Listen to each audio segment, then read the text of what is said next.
My name is Eric Crégheur, and I am Professor of Early Christian History and Literature at Université Laval in Quebec City, Canada.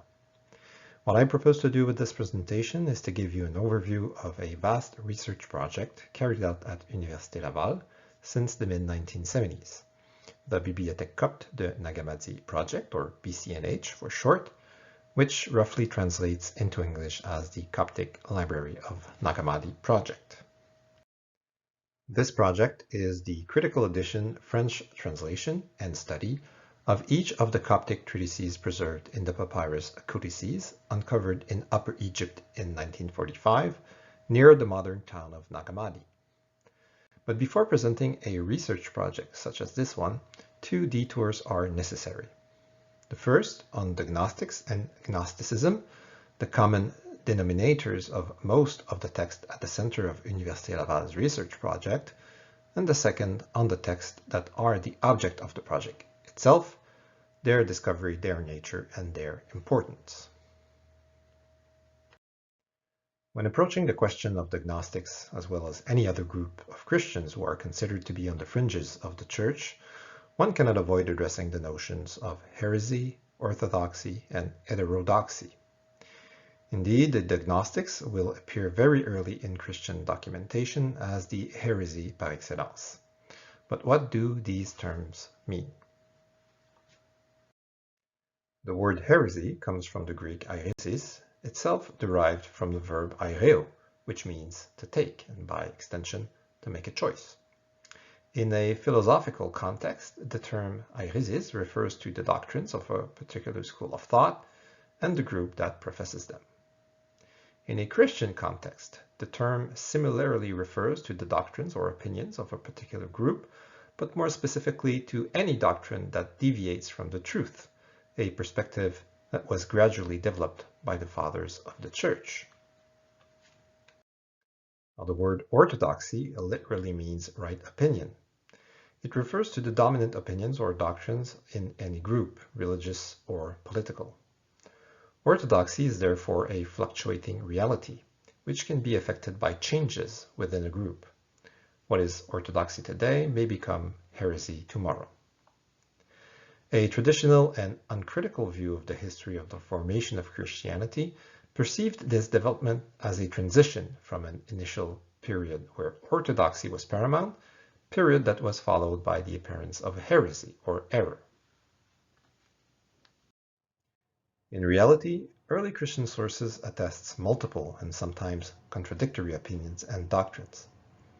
The early situation of Christianity is therefore one in which there is neither orthodoxy nor heresy, but a multiplicity and diversity of doctrines, a situation that can be referred to as heterodoxy. The differences and discrepancies between the many accounts of the life and teaching of Jesus are a telling example. Gradually, one particular view of Christianity became the dominant one, and the others were marginalized or even excluded as heretical. Only then was it possible to speak of an orthodoxy. Unfortunately, because they were strongly condemned, the great majority of the written productions of the groups labeled as heretical, which would allow us to know them otherwise than through their opponents, is lost.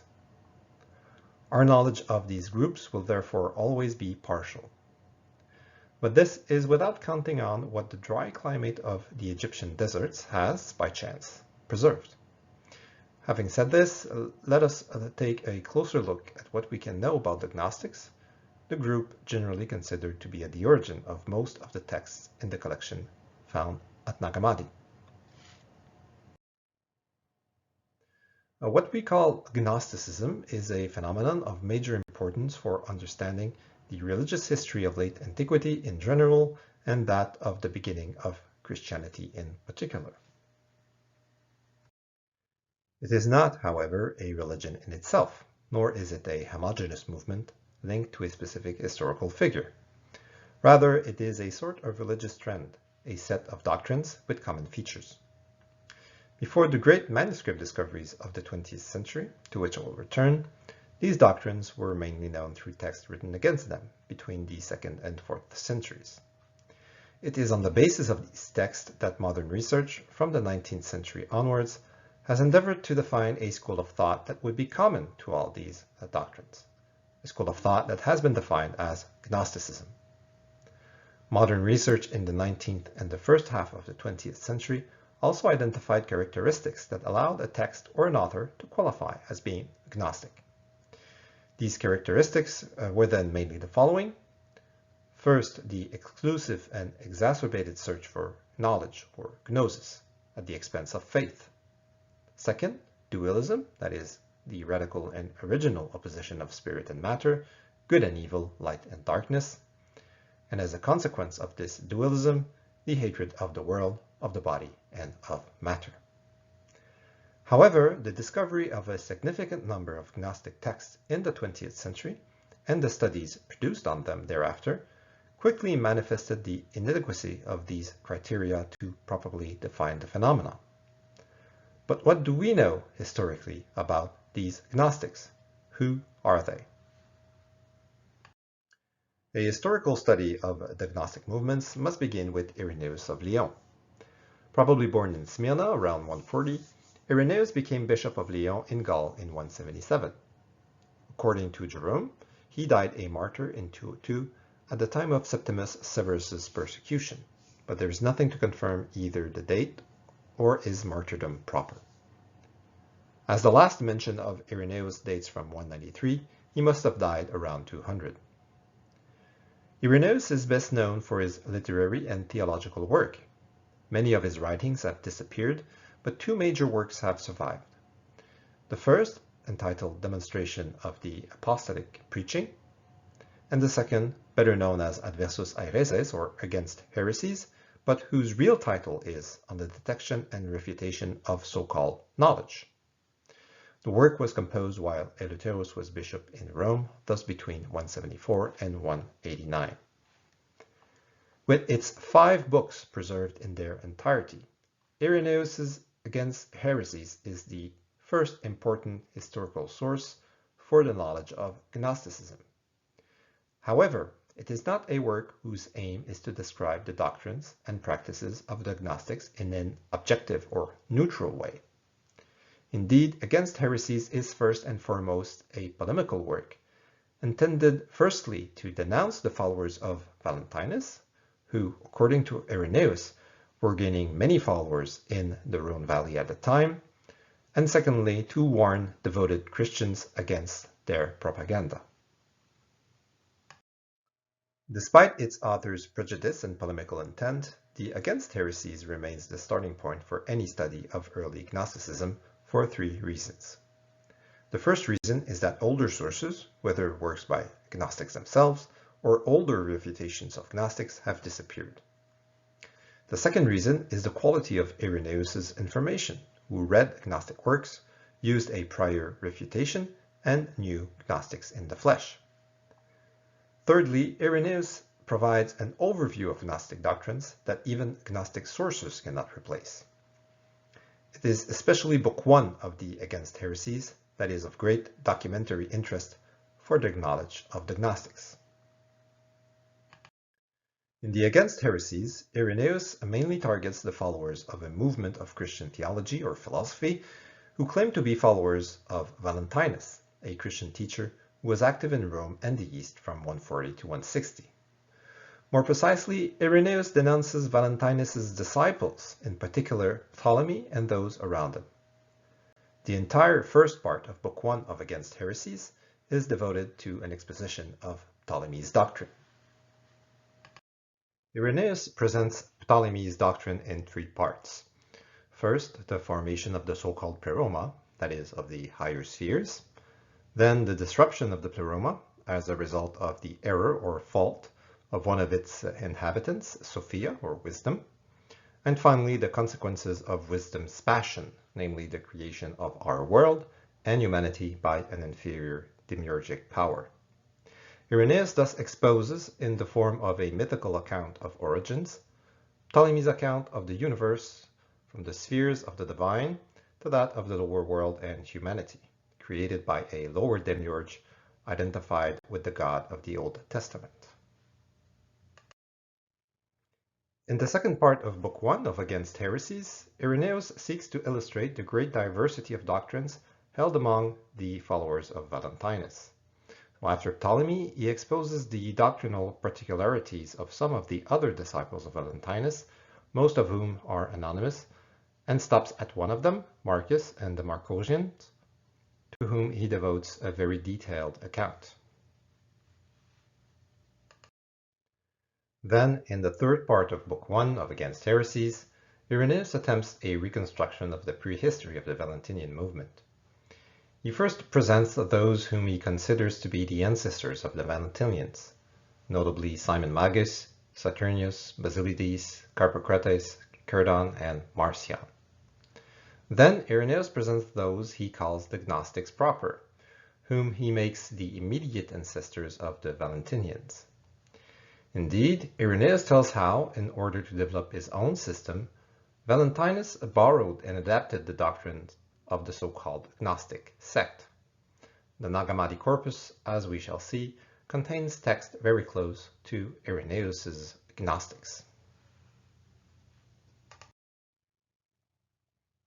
If Irenaeus's Against Heresies remains the main refutation of the Gnostics that Christian antiquity has left us, it's not the only one. Irenaeus had imitators and continuators. These were the writers known as heresiologists, who specialized in compiling catalogs or inventories of heresies and heretics. Among the successors of Irenaeus, we should mention the names of Hippolytus of Rome, who died around 236, to whom is attributed a refutation of all heresies, and Epiphanius of Salamis, who died in 402, an author of a vast work entitled Panarion, or Box of Remedies, composed between 374 and 376. These works often repeat information already known by Irenaeus, but they also add new data, including quotations, sometimes quite long, from original Gnostic writings. Although the works of the Gnostic masters of the 2nd and 3rd centuries are only known to us in the form of excerpts, quotations, and summaries transmitted by the heresiologists, the following centuries have preserved several complete writings produced by the Gnostics themselves, which have been able to escape the uncertainties of time and history. However, almost all of these writings have not come down to us in the original language in which they were written, Greek, but in ancient translations, mostly in Coptic.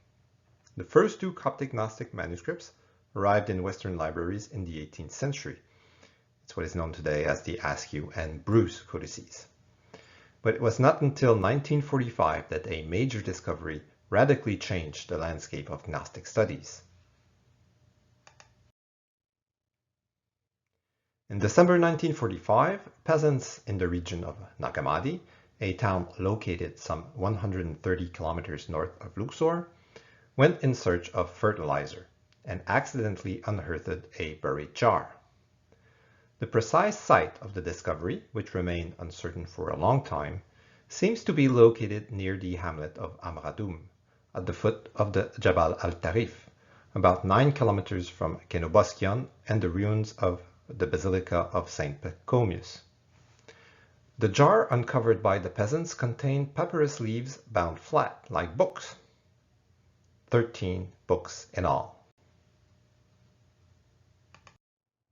Sold to merchants, one of the codices, known today as Codex III, soon ended up in the Coptic Museum in Cairo, in the hands of its director, Togomina, who acquired it in October 1946. You can see Togomina in the top picture on the left.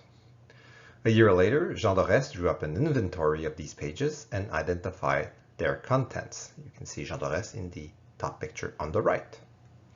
In January 1948, the Cairo press spread the news of the discovery, and the scientific world was made aware of it by communication of Jean-Richard Puech and Jean Dorès to the Académie des Inscriptions et Belles-Lettres in Paris, and by a presentation of Togomina to the Institut d'Égypte. At about the same time, another codex, which had become the possession of an antiquarian, left Egypt to undertake a long journey. After various adventures, it was finally purchased in Brussels on May 10, 1952, by Professor Gilles Quispel of the University of Utrecht on the behalf of the Carl Jung Institute in Zurich. You can see Quispel on the bottom picture. In addition to these two codices, there were 11 other manuscripts whose fate remained undecided for a long time. They were brought to the Coptic Museum in early 1949 by the antiquarian who had acquired them and who wanted to submit them to an expert appraisal for their eventual sale. They were the subject of lengthy negotiations before finally becoming the property of the Coptic Museum in Old Cairo in 1956. A little later, in 1960, following negotiations between the Coptic Museum and the Jung Institute, part of the Jung Codex was returned to Cairo. The rest of the Codex soon followed suit. And since 1975, the entire Nag Hammadi collection has been kept in the Coptic Museum, where each leaf has been placed under plexiglass and can be examined with a magnifying glass or subjected to ultraviolet rays.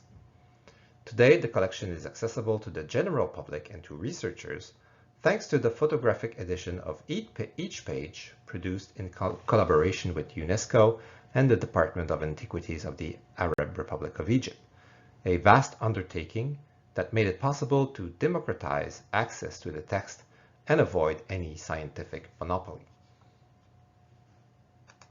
Quantitatively, the collection consists of 13 codices or papyrus manuscripts in the form of books. At least 11 of these manuscripts were still in their original leather bindings at the time of the discovery. According to the most recent estimates, the collection originally contained 1,240 written pages out of a total of 1,304 pages.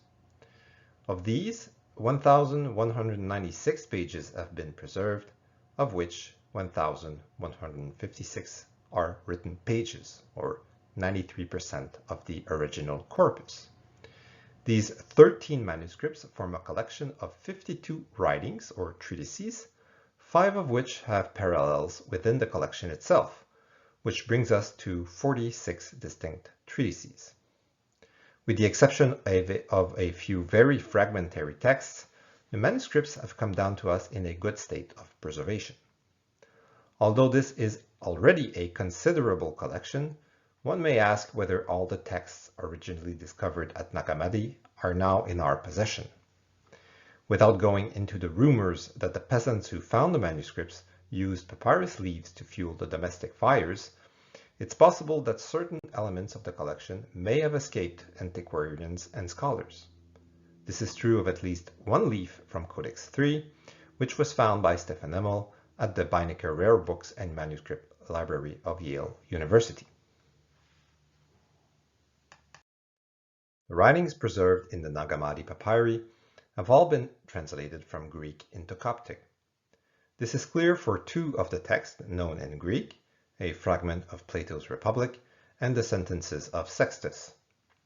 The same is true of all the other writings, for which there are several indications that they are translations of lost Greek original. Two Coptic dialects were mainly used for translation, Sahidic and Sobakmimic, or Lycopolitan. Since there are differences in the translation techniques between texts found in the same dialect, it is clear that several translators were involved. In the case of some of the treatises attested by parallel versions, the translators probably worked from different Greek originals. For some treatises, it's even possible to hypothesize a second translation from one Coptic dialect to another. The process of translation must therefore have extended over time and space, and the editorial history of the texts in its Coptic phase seems to have been somewhat complex. Now, the dating of the Nag Hammadi treatises and their Coptic version is a difficult question. To answer it, it's necessary to distinguish between several phases. The most reliable material clues are those provided by the study of dated or datable papyri, reused to reinforce the bindings of certain codices. It can be concluded that these must have been made in the third quarter of the 4th century, and it's reasonable to think that the manuscripts themselves were copied in the same period. As for the date of their burial by their owners, at the end of the 4th or the beginning of the 5th century is usually suggested. The text contained in the manuscripts could have been translated from Greek into Coptic at any time between the end of the 3rd and the middle of the 4th century. The composition of the Greek originals is even more difficult to establish. Studies tend to show that most, if not all of them, were written during the 2nd and 3rd centuries. It is unlikely that any of the Nag Hammadi writings can be traced back further, at least in the form in which they were translated from Greek into Coptic. It is clear from the characteristics we have just mentioned that the Nag Hammadi papyri form a corpus or collection, at least in the material sense of the term. Indeed, these manuscripts come more or less from the same place, they were made at the same time, they are all identical or nearly so, and they were buried in the same hiding place by one or more individual who wanted to preserve them. But more than forming a materially homogeneous corpus, these manuscripts also constitute a collection of ideologically related texts, a library understood in the sense of a set of works which, although different from one another, would have been gathered together with a precise perspective. And it is still Gnosticism that best accounts for the unity of this library. Once it is accepted that the Nag Hammadi texts form a library and that Gnosticism is the common denominator, it is clear nevertheless that this library is one of great diversity. This being said, if we disregard a few apocryphal, hermetic, or philosophical texts that cannot qualify as Gnostic, because we also find these kind of texts in the Nag Hammadi collection, the Coptic manuscripts of Nag Hammadi transmit texts that can be linked to two major movements. Writings that belong to the Valentinian movement, which we know from Irenaeus and the other heresiologists, and other texts which convey doctrines and ideas close to those that Irenaeus attributes to the Gnostic proper, those who inspired Valentinus according to Irenaeus. The texts belonging to the second group attest to the presence of a variety of Gnosticism that is most often referred to today as Scythian Gnosticism, because of the importance given to the biblical figure of Seth, the third son of Adam. This form of Gnosticism, even if it was already known indirectly by heresiologists, is today documented by a dozen major texts. What is common to these texts is the recurrence of the same mythological themes, the most important and remarkable being the importance given to the biblical figure of Seth as the origin and leader of the Gnostics, the important role of the triad formed by the Father, the Mother, also called Barbello, and the self-begotten Son, the theme of the kingless generation, referring to the Gnostics, and a certain vision of history punctuated by Barbello's salvific interventions on behalf of the Gnostics. It's important to note that Scythian Gnosticism is not a phenomenon analogous to Valentinianism, since Valentinianism can be linked to historical figures, and Valentinian churches are known to have existed, whereas Scythian Gnosticism is a category created by modern scholars to designate a group of texts with a number of common features. The interest that a large collection of texts, such as those uncovered at Nag Hammadi, is multifold. These texts shed new light not only on the history of early Christianity, its institutions, as well as its doctrines, but the Nag Hammadi treatises also have something to say about the history of philosophy, especially for the crucial period that extends roughly from Numenius to Plotinus. But above all, it is for the study of Gnosticism that the Nag Hammadi texts are of capital importance. They shed new light on this philosophical and religious movement, which presents itself as an attempt to explain humankind's place in a universe marked by a split between the divine world and the world of experience. Starting from the premise that this world could not have been wanted by the Supreme God and that its origin could not correspond to a positive and primary design, Gnosticism asserts that salvation can only come from knowledge, Gnosis, communicated by revelation. Manifesting itself in a multitude of forms, Gnosticism became so prevalent in the 2nd and 3rd centuries that the Church considered it one of the most serious threats to its unity and to the orthodoxy of its doctrine. If the Nag Hammadi texts mostly contribute to our knowledge of Gnosticism, their interest does not end there. We must also mention their contribution to the history of ancient Christianity, both in terms of its doctrines, particularly its Christology, and its institution. On this last point, the Nag Hammadi texts are particularly eloquent. They tell us what orthodox ecclesiastical sources do not, namely the tensions and conflicts that arose during the implementation in the Church of the 2nd and 3rd centuries of the authority structures that were to become exclusive and universal. Already, scholars have shown how treatises such as the Apocalypse of Peter and the Testimony of Truth engage in a lively polemic against the Church and its hierarchy. But it is not only these openly polemical treatises that offer material for the history of the organization of the early Church. Under the cover of ascetic considerations, the apocryphal Epistle of James in Codex I, for example, also has a precise polemical aim.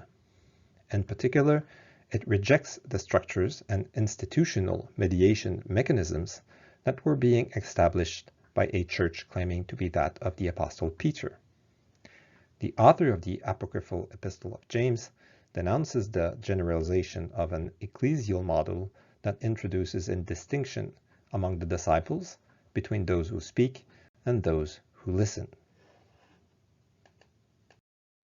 The discovery of the Nag Hammadi codices and their gradual publication have given rise to a considerable number of studies and works, foremost among which are editions and translations, many of which have appeared independently in the form of articles or monographs. The publication of the texts began in 1956 with a facsimile edition of pages 1 to 110 of Codex II and the edition of the Gospel of Truth of Codex I. The publication of the photographic or facsimile edition of the manuscripts from 1972 to 1984 accelerated the pace of publication. 3 projects were developed with the objective of publishing and translating the codices in their entirety. First, the Coptic Gnostic Library, directed by James Robinson of Claremont. Second, the Berliner Arbeitskreis für Koptisch-Gnostische Schriften, created by Hans Martin Schenker. And finally, the Bibliothèque Copte de Nag Hammadi, Coptic Library of Nag Hammadi, edited by a research group of Université Laval in Quebec City, with an important international collaboration. It was within the Laboratoire d'Histoire Religieuse of Université Laval, founded in 1972 by Professor Hervé Gagné, that the Canadian project to translate and publish the Nag Hammadi texts was born. For several years before, research groups had been formed in the Faculty of Theology in the fields of patristic, Judeo-Christianity, and Gnosis. To direct the research in the field of Gnosis, Professor Gagné, then director of the faculty's history section, had secured the services of an internationally renowned expert, Professor Jacques Ménard of the Université des Sciences Humaines de Strasbourg. Following repeated stays in Quebec City as visiting professor without interruption from 1980 to 1982, he was able to interest several students in the study of Gnosis and Coptic. The project of translating and editing the entire Coptic library of Nag Hammadi was developed during the months of September and October 1973. During the week of September 3rd, Hervé Gagné, Jacques Ménard, and Michel Roberge drew up a first draft of the project, which was entitled Édition française de la Bibliothèque Gnostique de Nag Hammadi. It was to be a joint Université Laval-Strasbourg project. In the same week, the Quebec team was constituted. It consisted of Hervé Gagné, Michel Roberge, Michel Gervais, Paul Claude, Guy Saint-Michel, Donald Rouleau, Paul Hubert Poirier, Louis Pinchot, and Claude Lisotte. Meetings began to be held to review the project. On October 3rd, at a meeting of the group, responsibility for the project was given to Professor Hervé Gagné. Professor Jacques Ménard was appointed as the first principal researcher and scientific director of the project, and was to train and lead the team of research assistants in Strasbourg. Professor Michel Roberge was designated as the second principal researcher, with the task of leading the Quebec team. It was also decided to register the project with the Laboratoire d'Histoire Religieuse. The Canada Council for the Arts was solicited to finance the research, and in September 1974, the Council awarded the project its first grant. Following this first grant, September 1974 can be considered the official moment when the Université Laval project was launched. This date also marks the start or continuation of a series of activities that have all contributed in varying degrees to the training of the researchers who made up the first team. Among these activities, we should mention first and foremost the Coptic Language and Literature course, initiated in September 1974 and which continues to this day. It was also in September 1974 that a permanent seminar began in Quebec City, which brought the team together every week to discuss the work of one of its members. Almost all of the Nag Hammadi texts have been the subject of these weekly meetings, which have been the occasion for fruitful exchanges both for the editors of these texts and for each member of the team. This seminar is still held to this day. Compared to the past projects of similar nature, the Bibliothèque de Nag Hammadi distinguishes itself by the importance it gives to the introduction and commentaries of the published treatises, something considered necessary for the understanding of texts whose doctrines are complex and whose language is often obscure. Driven by the desire to do justice to the texts, the editors of the collection have adopted an approach centered on the treatises themselves, considered as a meaningful whole to be decoded. The search for the internal coherence of a treatise and of the author's intention, the identification of its doctrinal articulations, the analysis of its narrative structure, and its compositional framework are all concerns that have become increasingly clear since the beginning of the project. While this approach is not new, it had not been before the BCNH project systematically applied to the Nag Hammadi corpus. The publication of each of the Nag Hammadi treatises in the collection includes the following elements. First, the Coptic text, based on the facsimile edition and verified by direct collation on the papyri preserved in Cairo and Berlin. Second, a critical commentary of the Coptic text. Third, the French translation. Fourth, an introduction providing basic data on the original environment of the treatise, the history of the text and its structure. Fifth, a commentary that attempts to explain the text by itself and then to illuminate it with the help of Gnostic texts that are close to it or by comparisons and parallels with other texts, philosophical, biblical, or patristic. And sixth, finally, an index of words, Greek and Coptic. In addition to the volumes of edition, translation, and studies of the treatises themselves, which form the texts series of the collection, two other series were created. The Studies series, in which complementary studies of the Nag Hammadi text are published, and the Concordances series, in which are published computerized concordances of the Coptic text of each of the Nag Hammadi codices. These concordances are proving to be valuable tools for the doctrinal study of the text as well as for linguistic studies. Among the accomplishments of the collection, mention should be made of the 38 volumes so far published in the text series. So far, the edition, translation, and commentary of 39 of the 48 treatises of the Nag Hammadi and of the Berlin codices are published in the collection, as well as part of the Coptic Gnostic treatises of the Bruce Codex, discovered in the 18th century. 14 volumes are still planned, 5 of which are currently in active preparation, like the Gospel of Truth, the Gospel of Philip, and the Gospel of Thomas.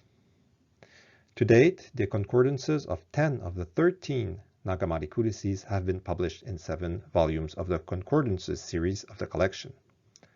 And finally, 10 books have been published in the Studies series, the most recent of which is the proceedings of an international conference on the anniversary of the discovery of the Nag Hammadi codices held at Université Laval in 2015. In all, 55 volumes have been published in the collection so far. Now, what did we learn from the research that has been so far published on these texts? Among the most important and direct effects of the studies on the Coptic Gnostic treatises of Nag Hammadi was that scholars quickly realized that the text would not provide simple answers. In fact, access to this new and original source, independent of heresiological documentation, would profoundly change the image that scholars had of the Gnostics, making the plurality of Gnostic systems evident.